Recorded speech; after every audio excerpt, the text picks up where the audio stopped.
Hello students, मैं Prince Kumar आप सभी को स्वागत करता हूं UP police constable most important GK GS class में, जो कि आप सभी के लिए सभी प्रश्न सेलेक्टेड है, इम्पोर्टेंट है। तो आप लोग सभी विद्यार्थी सभी प्रश्नों को लगाना, क्योंकि आप सभी के एग्जाम बेस से कंटेंट तैयार किया गया है जो कि सेलेक्टेड एंड इम्पोर्टेंट प्रश्न है।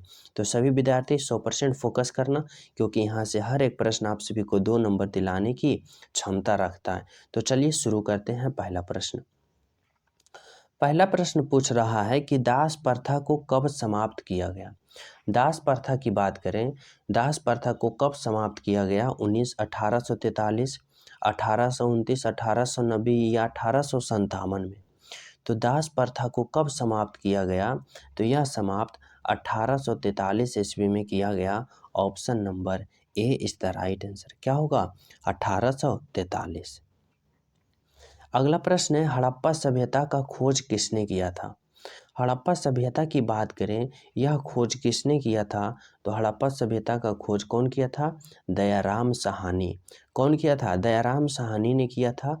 कब किया था? तो 1921 ईस्वी में हड़प्पा सभ्यता का खोज दयाराम साहनी के द्वारा किया गया था। Option number B. अगला प्रश्न बताना है, भारत का उत्तरतम बिंदु कौन सी है? ये रहा, देखो, ये उत्तर, ये दक्षिण, ये पूरब, ये पश्चिम। तो बताना है उत्तरतम बिंदु, यानी कि ऊपर वाले उत्तरतम बिंदु को हम लोग क्या कहते हैं? हम लोग इंदिरा कॉल कहते हैं। उत्तरतम बिंदु को हम लोग इंदिरा कॉल कहते हैं, और दक्षिणतम बिंदु को क्या कहते हैं? इंदिरा पॉइंट कहते हैं। तो उत्तरतम बिंदु को इंदिरा कॉल कहते हैं और दक्षिणतम बिंदु को इंदिरा पॉइंट कहते हैं। समझ रहे हो? दोनों पॉइंट याद रखना। अगला प्रश्न है कि एक समान एकमात्र वेद जिसमें जो गद व पद दोनों में है।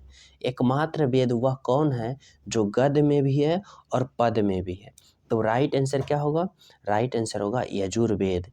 यजुर्वेद जो यह एकमात्र वेद है, यह गद व पद दोनों में है। Option number D. अगला प्रश्न बताना है, पुराणों की कुल संख्या कितनी है?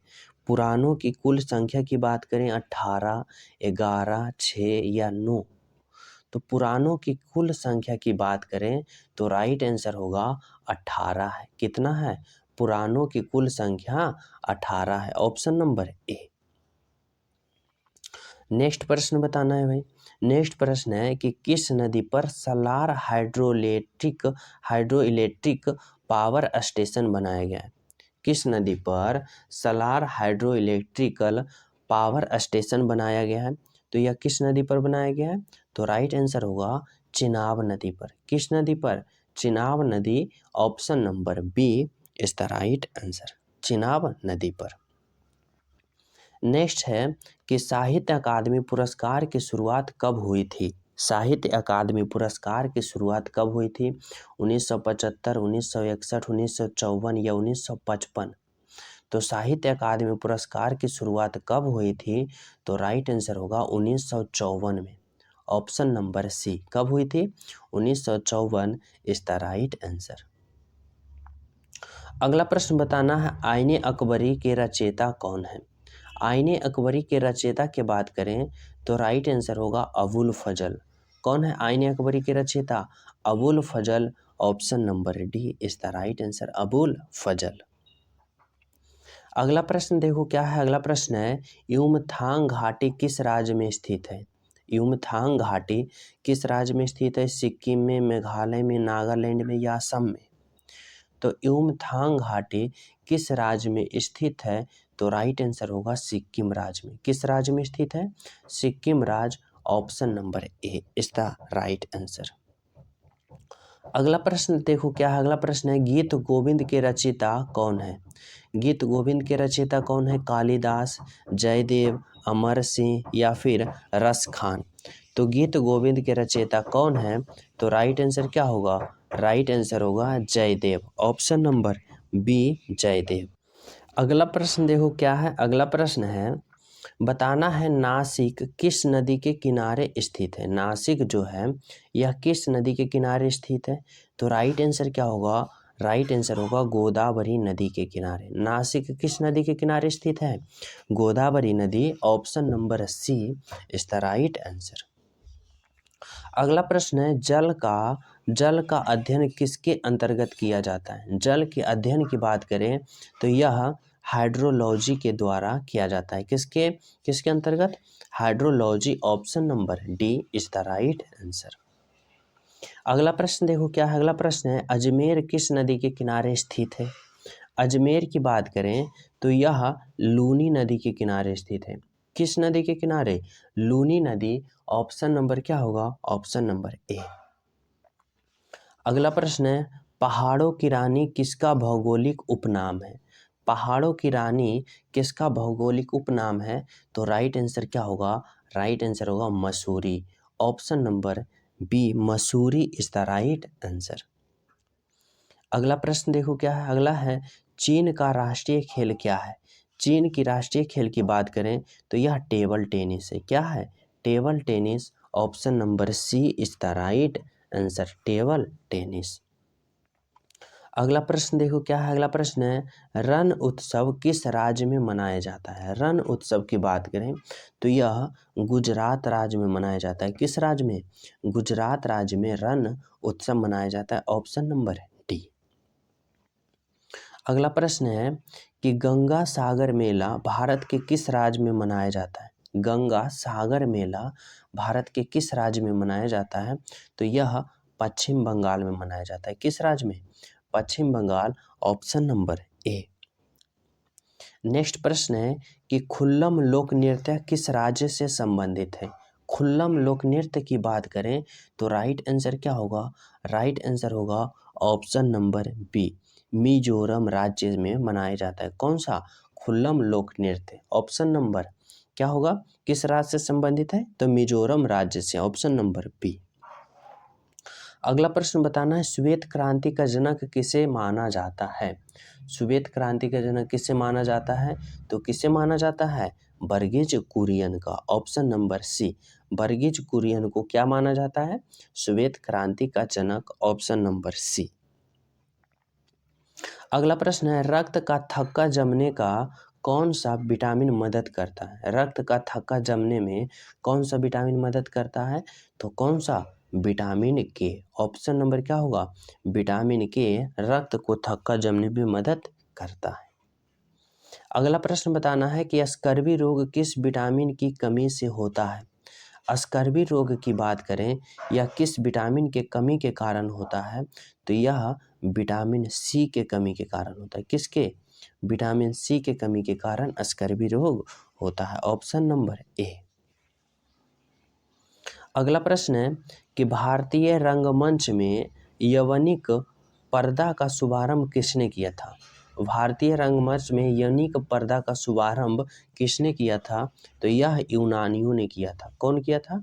यूनानियों ने। Option number B is the right answer.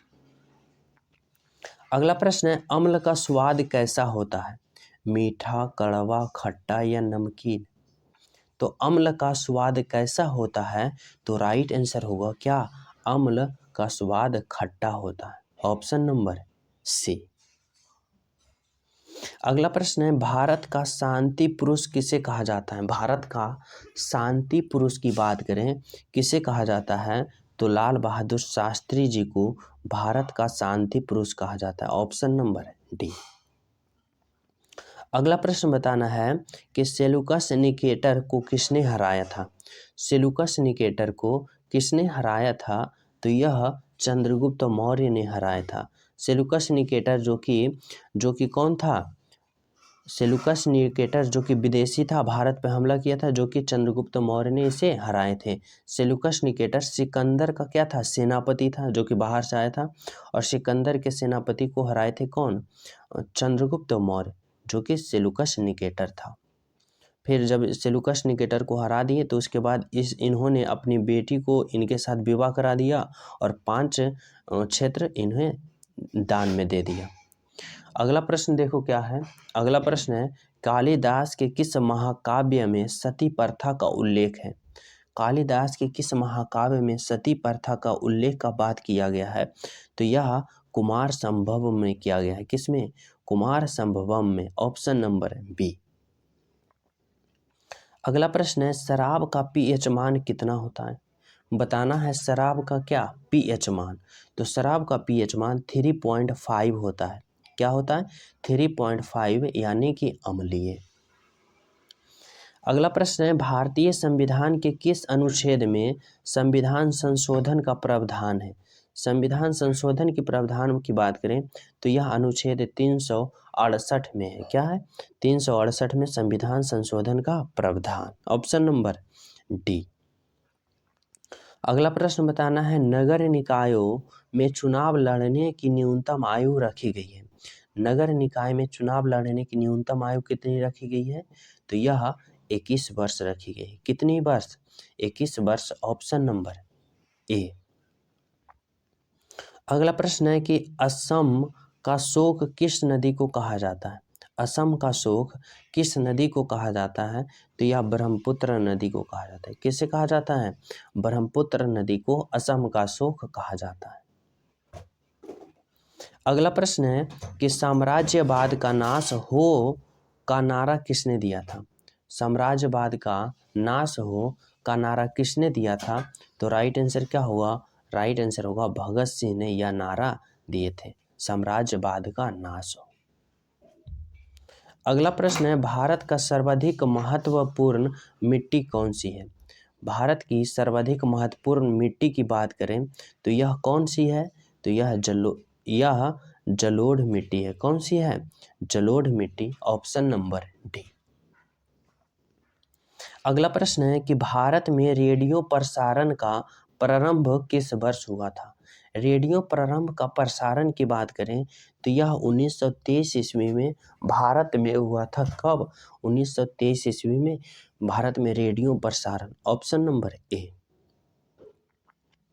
अगला प्रश्न है कि भारतीय संविधान को पूर्ण रूप से तैयार करने में कितना समय लगा था? भारतीय संविधान को तैयार करने में समय की बात करें तो यह 2 वर्ष 11 महीना 18 दिन लगा था। क्या? 2 वर्ष 11 महीना 18 दिन। Option number B. अगला प्रश्न है कि भारतीय जीवन बीमा निगम LIC की स्थापना कब हुई थी? LIC की स्थापना की बात करें तो राइट आंसर होगा 1956 ईस्वी में। LIC की स्थापना कब हुई थी? तो 1956 ईस्वी। ऑप्शन नंबर सी।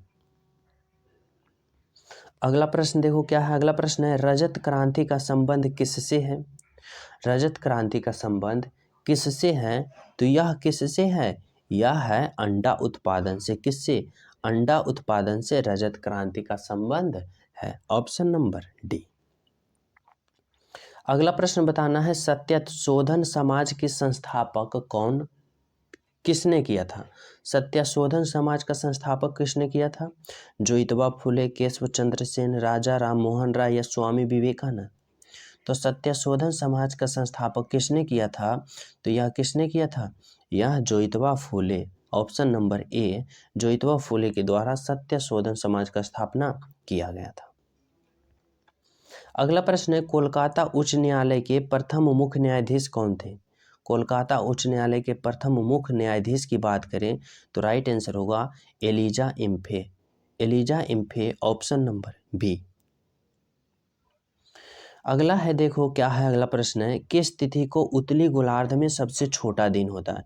उत्तरी गोलार्ध में बताना है सबसे छोटा दिन तो होता है कब? होता है 22 दिसंबर को। कब होता है? 22 दिसंबर। Option number C. अगला प्रश्न बताना है अशोक चक्र पाने वाली प्रथम भारतीय महिला कौन थी? अशोक चक्र पाने वाली प्रथम भारतीय महिला नीरजा भनोट थी। कौन थी? Neerja Bhanot. Option number D. अगला देखो क्या है। अगला प्रश्न है भारत में भाषा के आधार पर बनने वाला पहला राज्य कौन था? तो पहला राज्य की बात करें तो यह आंध्र प्रदेश था जो कि भाषा के आधार पर बनने वाला पहला राज्य था। अगला प्रश्न है गायत्री मंत्र का उल्लेख किस वेद में है? वेद में बात करें कि गायत्री मंत्र का उल्लेख किस वेद में है तो यह ऋग्वेद में है। एक मिनट, यह किस वेद में है? तो यह ऋग्वेद में है। ऑप्शन नंबर क्या होगा? ऑप्शन नंबर बी ऋग्वेद में है। किस में है? ऋग्वेद में। अगला प्रश्न देखो क्या है। अगला प्रश्न है माइक्रोफोन के आविष्कार कौन थे? माइक्रोफोन के आविष्कारक कौन थे? तो राइट आंसर क्या होगा? Graham bell. माइक्रोफोन के आविष्कारक कौन थे? तो ग्राहम बेल थे, ऑप्शन नंबर सी। नेक्स्ट है कि कोणार्क का सूर्य मंदिर किस प्रदेश में स्थित है? कोणार्क का सूर्य मंदिर की बात करें तो यह उड़ीसा में है। किस किस प्रदेश में है? तो उड़ीसा में, ऑप्शन नंबर डी।